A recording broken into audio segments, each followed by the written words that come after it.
those actions, those activities in the outside world against our predetermined plan of how they should behave.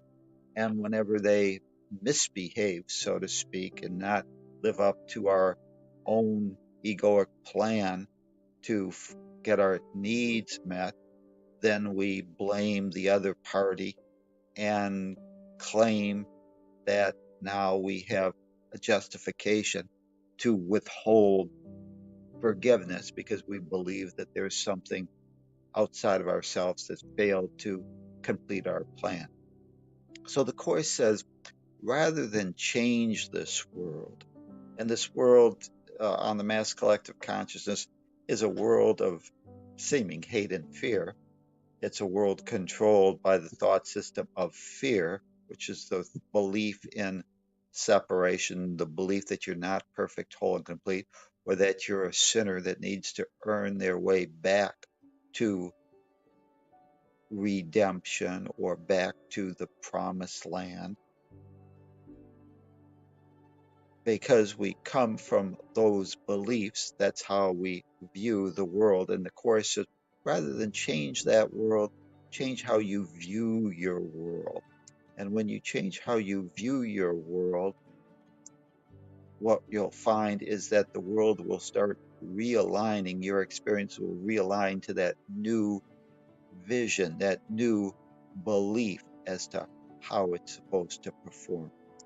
Earlier today, there was this idea that someone said that you're an alien here.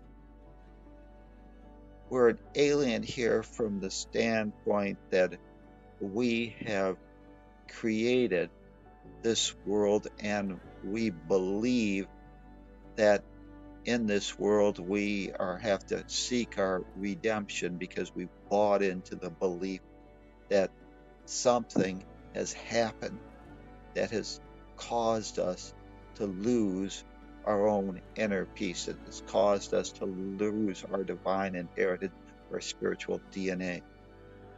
So we're going to look today at the basic core belief, so to speak, that's the parent of almost all, uh, I'll say almost, but it might be that more truth is the total cause of all our fears. And it's this belief, and it manifests at various levels. And when we've got this body, this game token that we call the body, it's the belief that there is something outside of you that can make you happy. So, what we've done, this world was originally created or provided to be a game board in which we could reawaken and rediscover and demonstrate what we truly are. That you are the Christ, that you are inseparable part of the what the Course might call the sonship, which is all God created as God created it, and therefore you are part of that indivisible mind of God, holographic in nature. And we've misinterpreted and said that the world, rather than being our play school to demonstrate and hone our skills in being love and form, has now become a place where perhaps sinners go, or a place where sinners go to hide from the wrath or judgment of God, or a place where sinners go to earn their redemption from a God of, we'll call it justice, or we could use the term wrath, but a God that says that you have offended it and therefore you must do your time, do your service before you can be happy. In time and space, we are aliens here, but it's not so much because we're foreigners, but that our belief, our purpose for this world is mistaken. We've assigned it a role that it cannot fulfill. And what is that role? We've assigned it in our belief in separation, that we're not perfect, whole, and complete. We've assigned it the role to heal that belief in separation and that belief that we have needs, and therefore something outside of ourselves can make us happy. When we look at this world and we hold grievances, when you really look at it, the source of the grievance is our belief that we need somebody else to perform in a certain way to make us happy, to make us whole, to make us complete. It's this belief that it's not my responsibility to make myself happy, that someone else somehow has some magical power to make me happy. That if I had a car, if I had a bigger house, somehow that would make me happy. And therefore, I disempower myself by believing that there's something outside my own mind that has the ability to cause me to be happy instead of realizing that it's my own mind that has determined and said to itself, I will be happy only when I have this. And it's coming from that belief that you lack something, that in time and space, in this world of perception, it's the idea that you are a body with needs and that you need to have those met, and the outside world must provide that. When you look at all your grievances, they really stem from this idea that you as a ego body, as someone that has a ability because of what you are, which is mind, to decide for yourself the interpretations of everything. And we've assigned the role of planet Earth, this alien world of seeming hate and fear, the role of making us happy. And our ego or our own little s self has decided how this world is supposed to behave to make me happy. And if the world doesn't behave that way, I have the right, because now I've been wronged according to my own egoic beliefs and my belief that I'm not in control of my own inner peace. I now have created a grievance because they failed to fulfill my plan for my happiness. And whenever they complain and say, it's not my job to make you happy, or what about me? What about my happiness? Doesn't that matter? We say, rather than see their viewpoint, we judge and say, we are right. Our plan is right. We have the correct plan. Your plan, Tom, Mary, whoever it is wrong. And because you have failed to fulfill the role that I have assigned you in my plan, I now get to hold a grievance because you failed to make me happy. The purpose of this world is not to make you happy. The purpose of this world is for you to realize this truth that you alone are the source of your own inner peace. You alone are responsible for your happiness. God's will is that you be happy. When you fail to take that responsibility that God has given you to be happy, to be the own interpreter and be the sole heir of your inner happiness, your inner peace, and assign it to others. You disempower yourself and you give the other people an impossible role. You give them the role of requiring them to make you happy. And we slip into our egoic ideas that our plan is right because we've got the core belief that this world or Joe or Mary is placed on it to make me happy. That this car or this house is somehow designed to make me happy, or that this world is supposed to be a totally loving place and everybody's supposed to get along. And if everybody doesn't, then that somehow robs me of my own inner peace.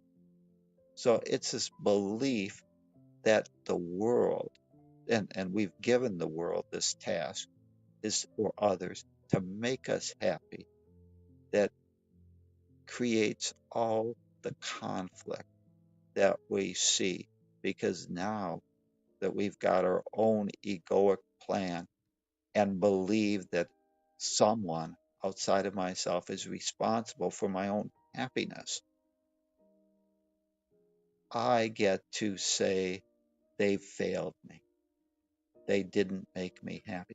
And if you think that you have the ability to make Tom happy, how do you answer this question?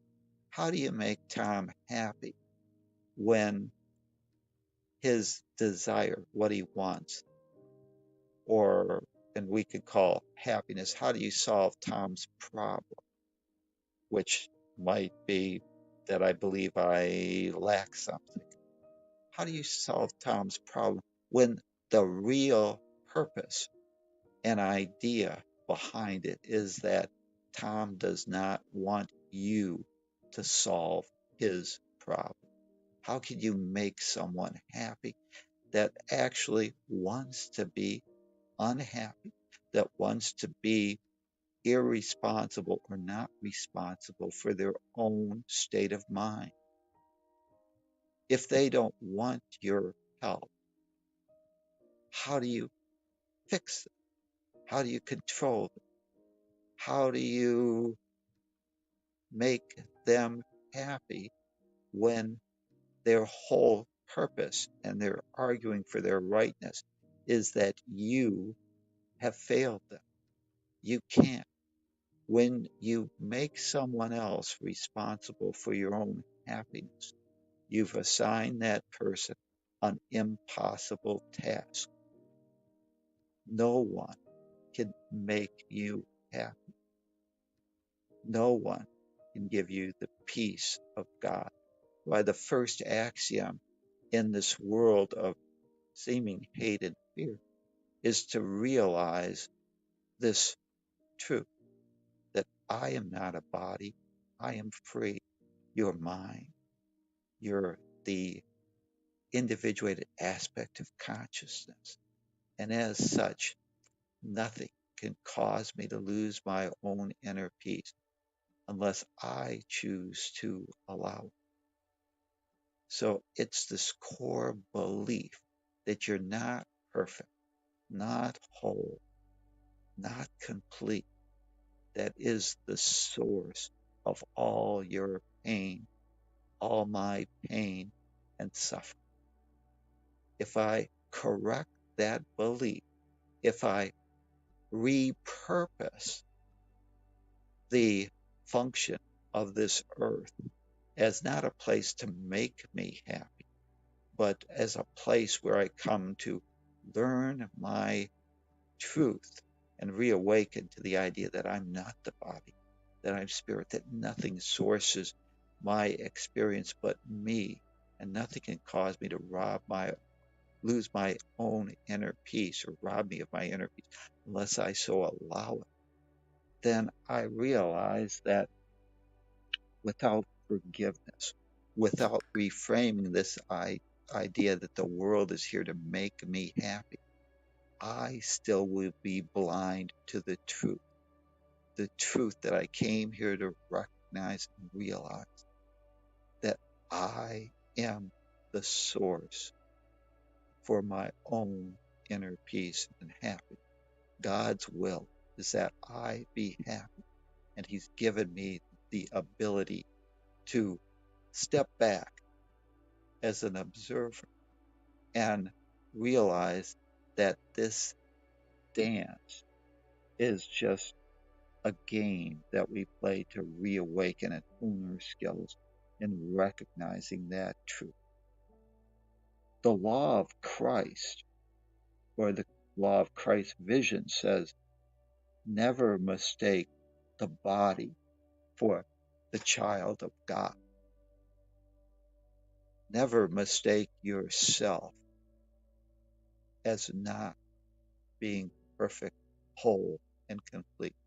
Never mistake yourself as not having the power to be happy, to be at inner peace. And what is inner peace except the realization that you're living your life in this world of seeming form? You're using the game token we call the body to demonstrate the truth of what you really are. That you, through the power of mind, has transformed the game of what am I into the game of I am that.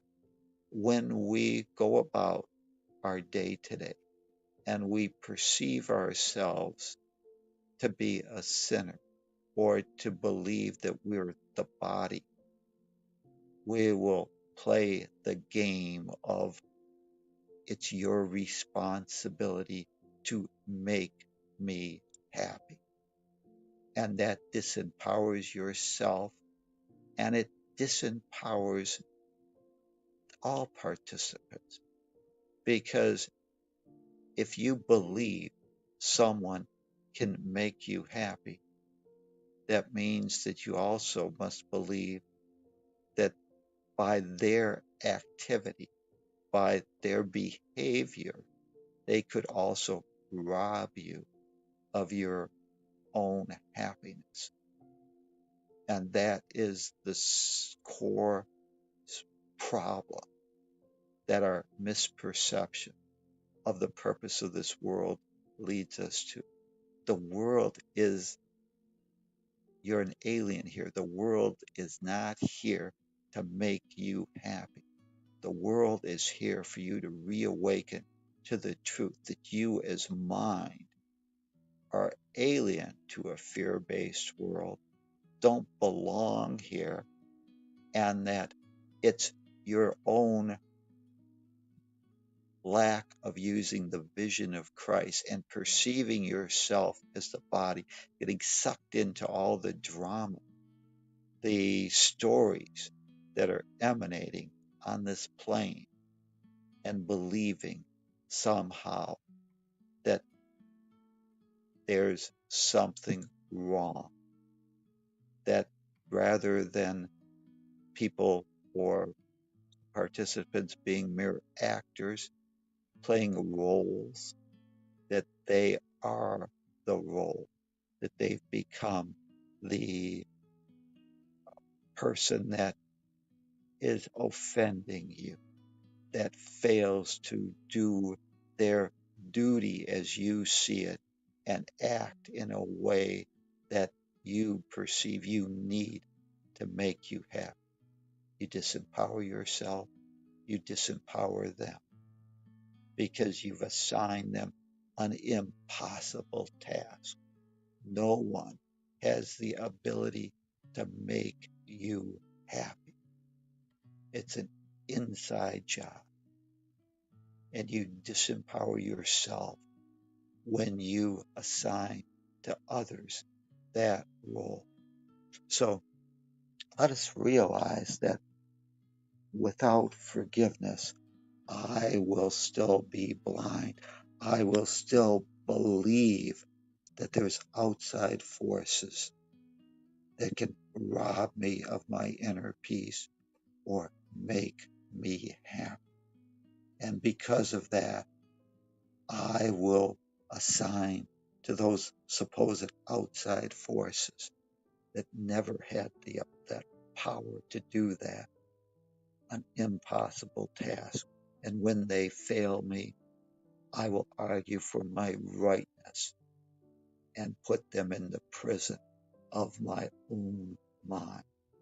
And I, as their jailer, will have to be in that same prison and continue to believe that they have failed me instead of unlocking all doors, saying everybody's free to be responsible for their own happiness, to be responsible for their own peace of mind, and go home.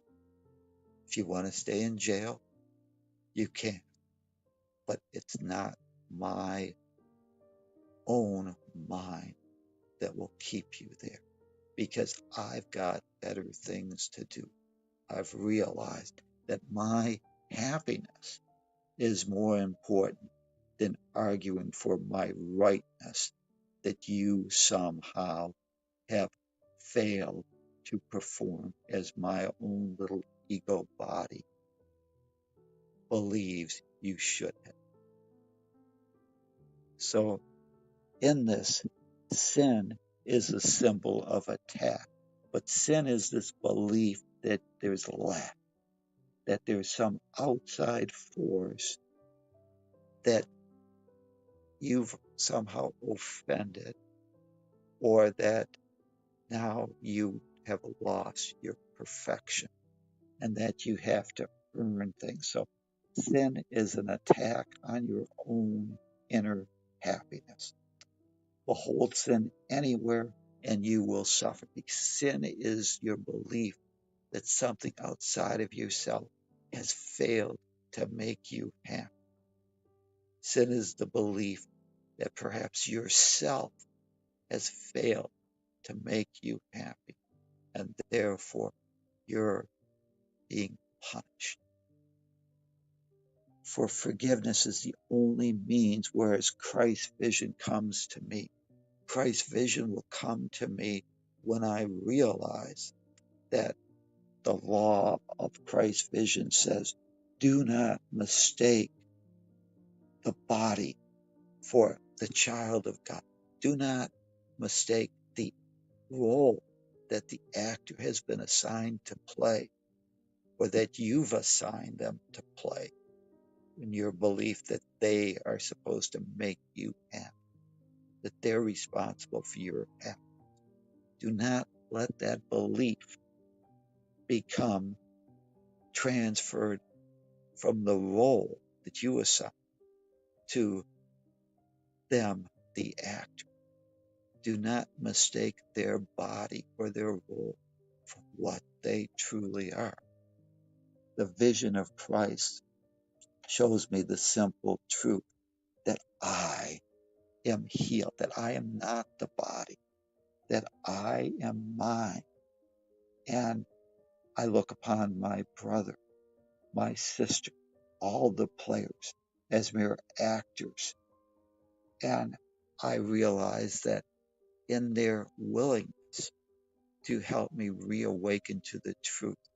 We're all teachers, we're all students, we're all actors, playing roles assigned so that each one of us can reawaken to the truth that they have never left home. It's only their own mind that's created the seeming hell on earth. Your sinlessness of all those actors now are your own. Because whenever you give your sisters, your brothers, their sinlessness, and sinlessness is the realization that the role that they play is not the actor, to realize that they're only actors strutting on this stage, working on each one's own perfect path for reawakening to this truth. You stand forgiven, those actors, and you as an actor stand with them on that stage and realize that this stage, this game board, has no ability to rob you of your own inner peace. Without forgiveness, I will still be blind. When you reclaim and reframe the purpose of this world as not one to make you happy, or your sisters or brothers as one to that they have to make you happy, but realize that your happiness comes from it within, that you are as mind, not the body, that your experiences cannot rob you of your own inner peace. You transform this world of seeming hate and fear into the world of mercy and love that leads you, teaches you to reawaken to the truth that you are responsible for your own happiness. And God's will is that you be happy.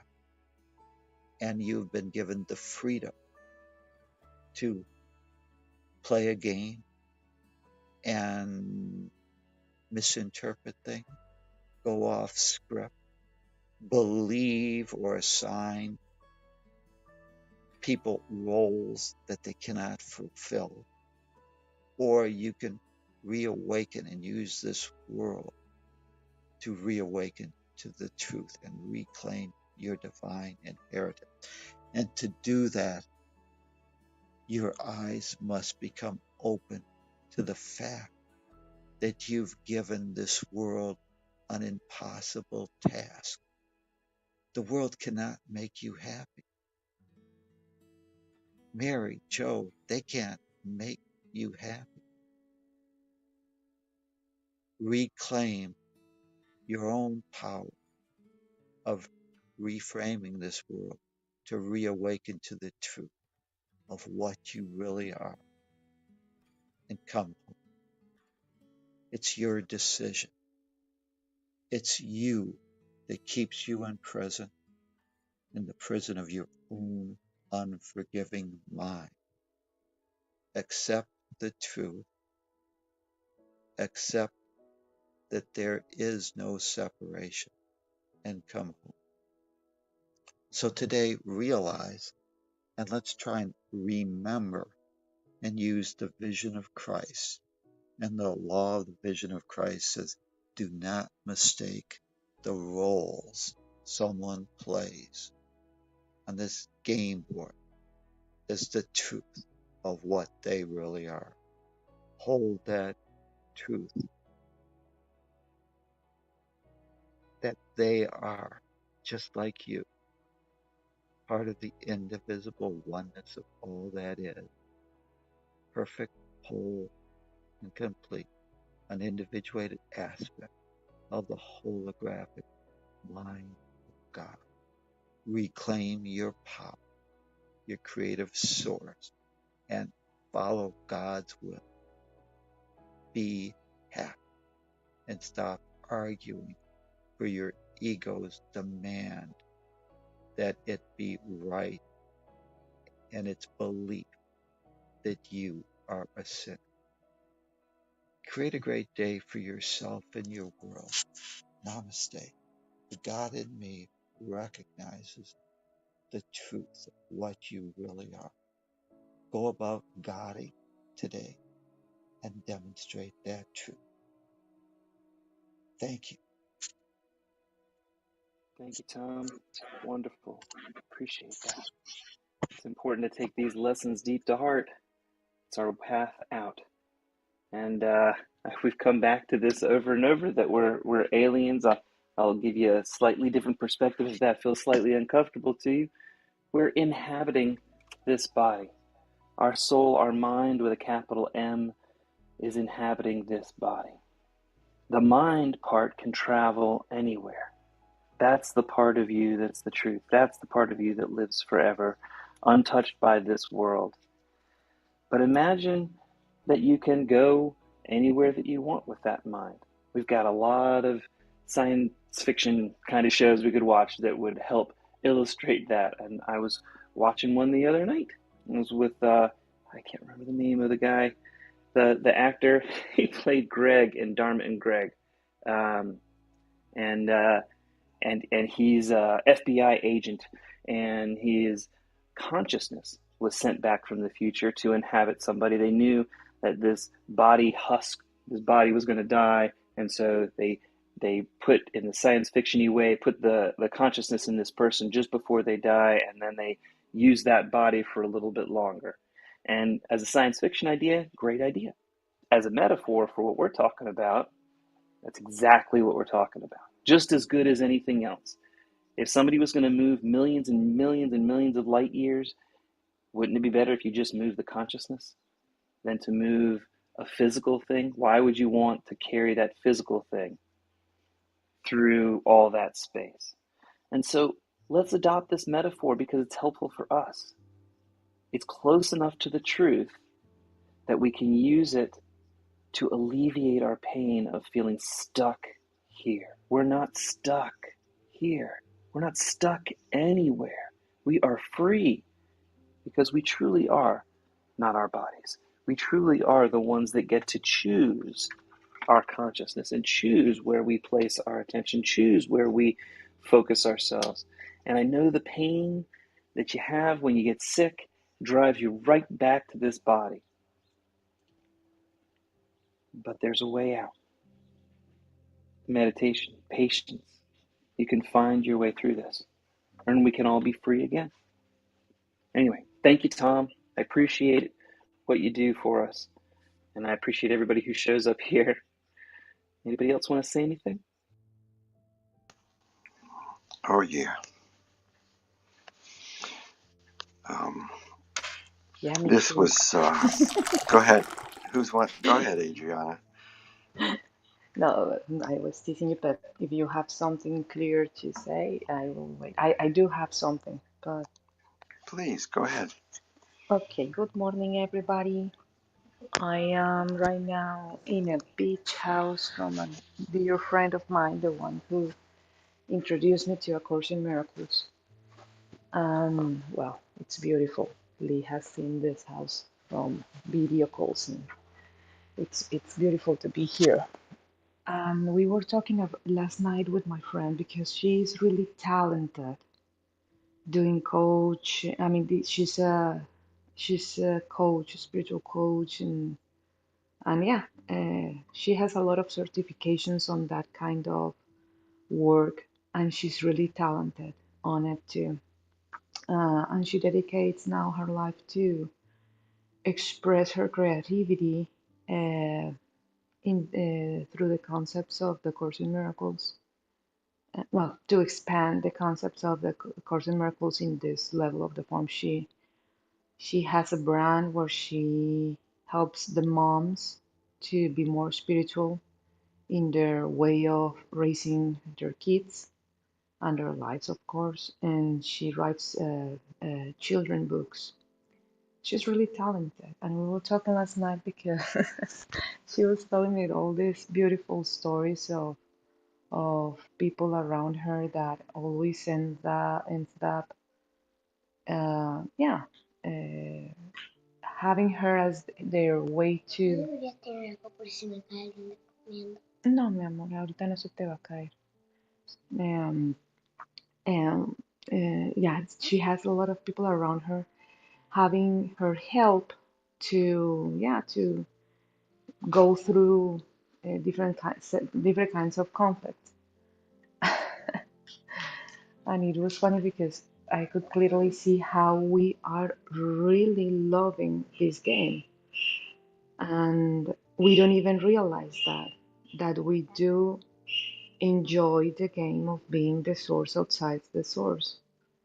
And that needs to be forgiven, because if you get so much in the game, I mean, if your mind is so invested in this game uh, of uh, of form, of experiencing love in form, then you will mistake, as Tom was saying in his meditation, you will mistake the the characters around you by their roles and not by their truth, and that will give you another personal conflict for yourself.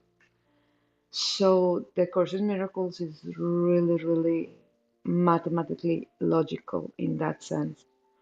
And that thing about being the source outside the source for us is really, really like a candy for the mind.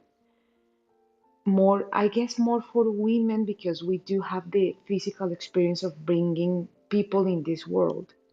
Men have another kind of interaction with that experience, but we as women, we know how strong attachment is here in this level of the form, because we bring people in this world with our bodies.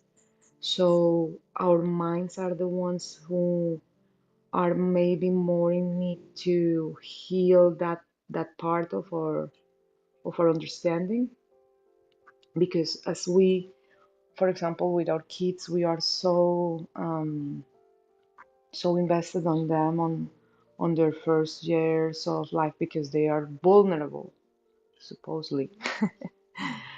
We create another set of conflicts around our life because we dedicate everything to themselves without the spiritual part of ourselves being clear, being understood. And when we do that, we always end up having this huge kind of draining energy or tiredness. And it's not there to do that. I mean, we can have a holy relationship with our kids when we understand that we are here just to be the higher expression of love that we can in our own perception. But as we haven't had that kind of a spiritual knowledge since we were younger, and we are just discovering or remembering that, it's really like a release to really see the game of the game. I don't know if that is something that makes sense to you. It's like, if we want to be healers, the first thing that we need to heal is our mind. Because if we want to be healers, we will create interactions and engagement with people that needs to be healed, supposedly. But it's not it's not because they are in a bad nature. Is because we are creating that when we get this kind of identification that we need to be healers. We don't need to be anything. We only need to be the love, the higher expression of love that we can be. And if that comes out in our level of the form as being healers, then so be it, and go about the day um, expressing that love and healing people if that's so. But don't do it because you want to be a healer, because there's nothing here to be healed but your mind. Out of the idea, I mean, you need to be healed in your mind to the idea, from the idea that you are a source outside the source, because you're not. The one that heals is God, the love, the higher perspective on things. And you don't have that in your body. You don't have that in like inside one single body, because it's in the mind, and it's in all of our minds. What happened, baby? Sí, ya tienes otro.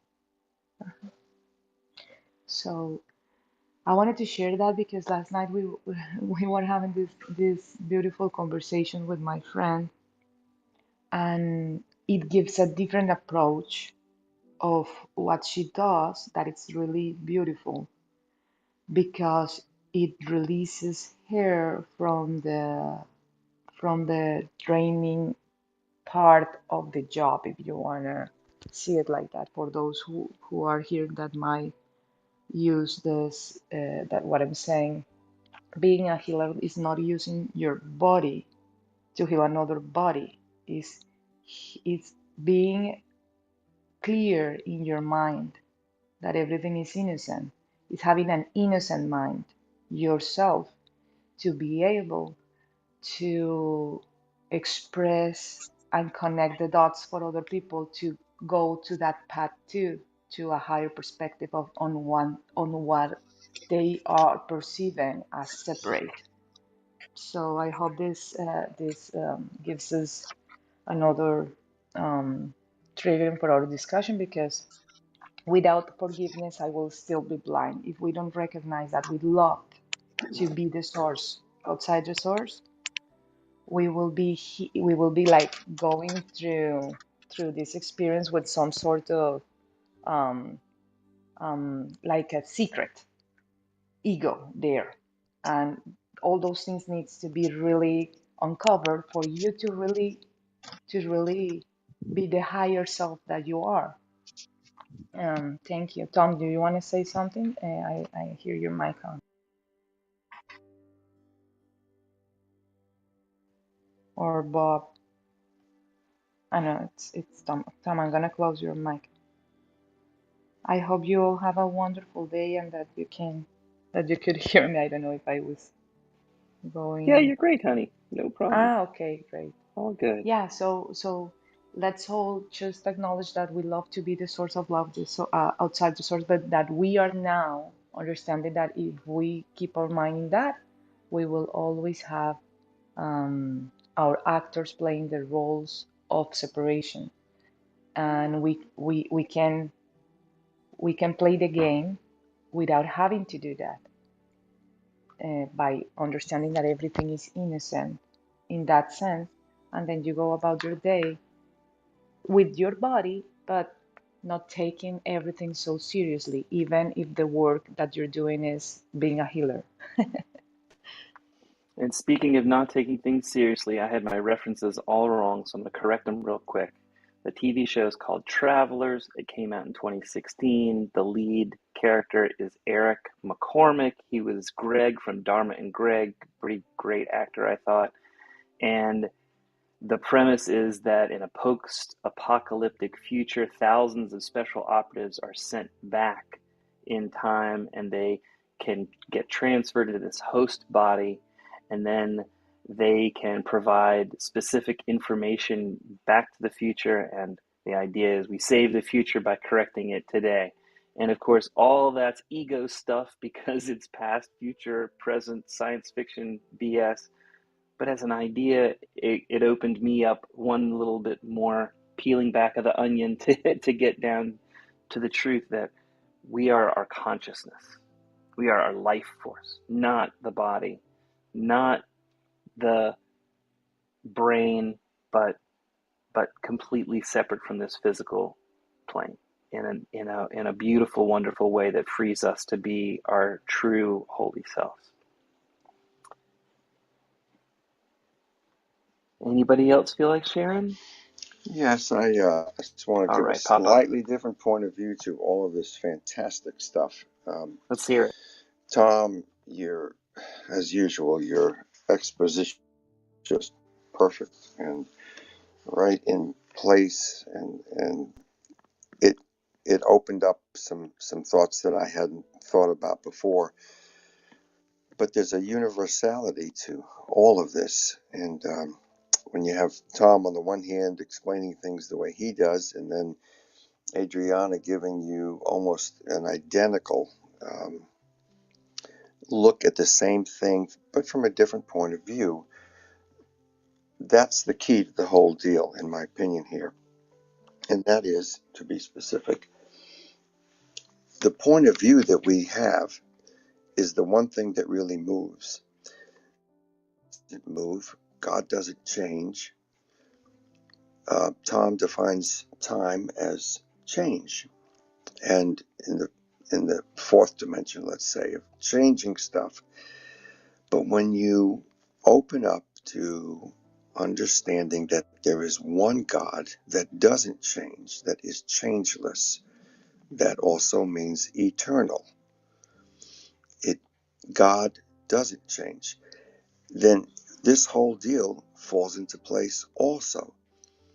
So we have a resentment, and we think someone else ought to do something differently to make me happy and to keep our house together and whatever. And we keep putting the blame on the other person instead of ourselves. Blame is one way of looking at it.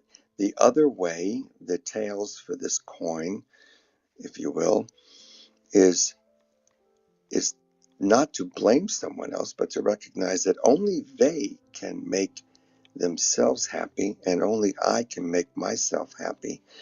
And there's only one thing, all told, that can make anything happy, and that is God.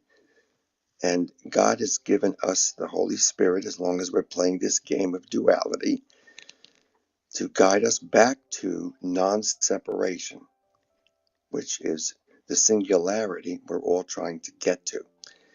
The singularity is the way to our happiness, because we recognize that with the Holy Spirit's guidance within us, we can glue back the things that we have divided, that we have set against us, or that just entertaining a particular grievance, or this team versus that team, or this political group versus that political group. Anytime we accept that there's more than one way that is the right way, then we are dividing life, and we are creating a problem for us ourselves. When we get away from all of the games, and games are always going to be here, they just probably always will. But in our minds, we have the chance to make ourselves happy if we focus now simply on that one thing: forgiveness. Forgiveness glues the entire creation back together. There may have been a reason that somebody did something, but it doesn't mean that it's the only thing in the world that has to keep our attention for the next 10 years, otherwise known as a resentment. In today's world, on today, which is September 4th, I can be totally happy, and I can forget all of the grievances from my past. I can have only hope and love in my future, and I can therefore be happy today. This is this same lesson over and over. It can be said 100 different ways, but it needs to be experienced to really understand it. Only I can make myself happy. Tom, that was just perfectly put, better than before, or anything. You probably have said it a dozen times, but I heard it today very clearly, and I needed to hear that as well. And I thank you very much for doing such a great job of clarifying it. So that's my 2 cents for today. 1 cent. Only just one now. Anybody else? Come on, David. I know you got something to say.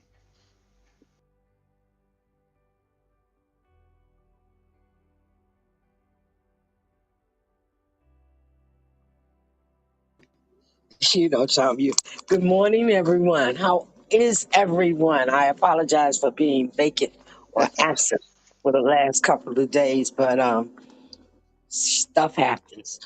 Uh, I just wanted to say I love the traveler, that idea of that being able to change the story. That was a good series. I enjoyed that series also. I like movies like that, traveler, time traveler, and all that kind of stuff. Because I honestly believe it is so that there are people here that are traveling from all kinds of ways and all kinds of spaces and been many places. I think that that's possible. But I just wanted to just say hi. Really didn't have anything because I've been kind of moving around, getting ready for our cookout and stuff. So just listening, enjoying, and telling you I'm grateful that you are here. Even when I don't show up, your spirit still runs through my spirit. So I am grateful for that. So have a great day and enjoy your Labor Day. Thank you, Rosa. I hope you have a great cookout. That's awesome. Yeah, I wish you all could come. Next time we do it every Labor Day. So if you're I ever wish I in could be there too. Washington, if you're ever in Washington in Labor Day, call me because we definitely have a party the whole weekend. You can see that on Facebook. My family and friends, they be partying. All right, ladies and gentlemen, have a great day. Enjoy the Sunday. Remember, this is the Lord. This is the day that the Lord has given you, and you'll never see this one again. So make the most of it. Enjoy it. Spread love, laughter, hugs, and kisses to everyone. Peace. Hallelujah, Rosa. 100% the truth. I am going to make the most of this day. I get a day by myself. I get a day all by myself to do whatever I want to do. And figure out what I'm going to do to make the most of it. All right, we've gotten to about 8 o'clock in the morning. Anybody have any burning desires? Now's your chance. I'd love to hear from you. Louisa, David, Michael, Tamara, you're all welcome to continue to be quiet. Anybody else who feels like coming up? I'll do a quick round of inviting. Oh, I can't do that, can I? Didn't make myself a moderator to be able to invite people up. Well, I hear somebody. Hey, Lee. Hey, Michael, how are you? Good. Without forgiveness, I will still be blind. That really, when I read that, it really touched me. That's some powerful stuff.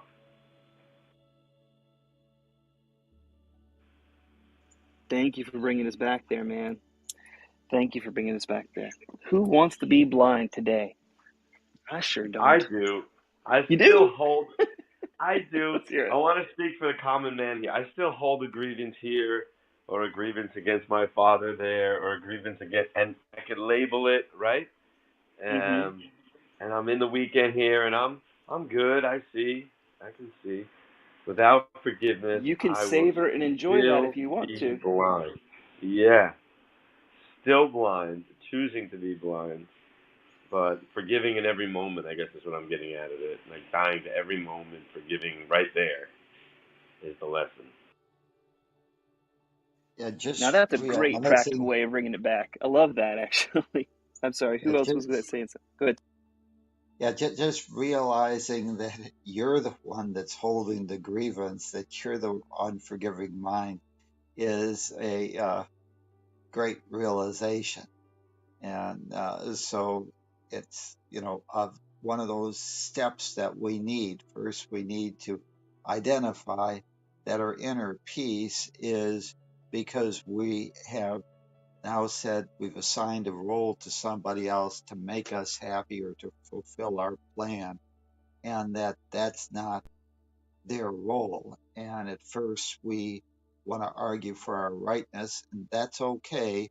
But eventually, as you start realizing that you're keep wanting to keep them in the prison of your own mind keeps you trapped, you eventually, and it doesn't have to happen today, but you start to realize that, yes, I need to move on. Yes, I need to recover that energy circuit because I'm replaying it and letting my past dictate my present and my future. And now I want to reclaim that energy circuit. And the only way you do that is by forgiving and taking ownership of that so you don't let that other person continue to be where you're losing your energy in that unforgiving thought. Great insight, Michael. Thank you. The care. Go ahead, Yeah, another way of saying that is Michael. what they used to say in 12 steps, that it's something from the past is taking up space rent free in my brain today.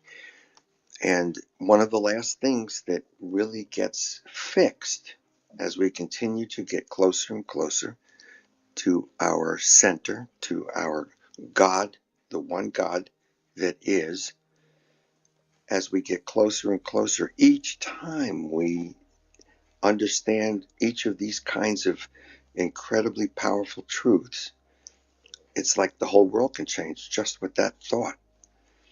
Because it's one thing to change form, in other words, move something in the house somewhere else. It makes the house look better, let's just say. But what if you shift something from, like you were saying just before, something from the future to the present, and you get a new insight?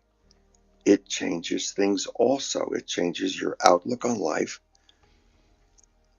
and you're not the bad guy anymore, and they're not the bad guy anymore. When they're the bad guy, they're just narcissistic. When we're the bad guy, we're just trying to help you, buddy. You know, it doesn't matter what it is. We can't fix anybody else. What we can do is to let them know that they can be responsible for making their lives better than ever, as we all get closer to singularity, closer to singularity. It's a really beautiful world, and it's possible for everyone to feel that way. What can we do today to help someone else feel happy about being who they are? I'll be trying to do that. And that's me I'm complete with that today. Thanks.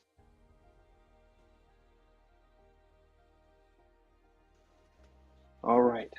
Well, Michael, I appreciate you bringing up something that's super important.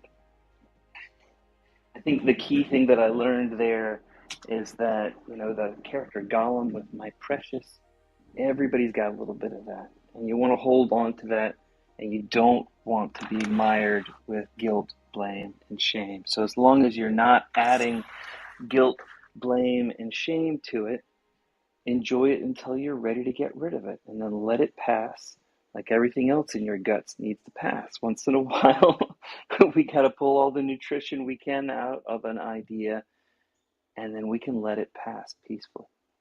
So be willing to let it go when you feel comfortable letting it go. You don't need to hold on to that poop any longer. I've got my own stuff to take care of today, so I'm going to wrap things up. I hope you all had a wonderful time here. Tomorrow we'll do lesson 248 at about 6:30 in the morning, and it will be Labor Day here. Is that right? Labor Day? Hope I got that right. Anyway, it's a holiday Yep. tomorrow. Okay, good. Well, thank Have you, a wonderful day. everybody. Thank you, honey, and thank you, everybody, for joining us. And I'll see you tomorrow, and let's go about this day without the blindness part of it. Let's forgive as much as we can. Thank you. Da, da, Bye bye. da. Wonderful. Have a great day. Namaste. Bye. Namaste. Namaste, everybody.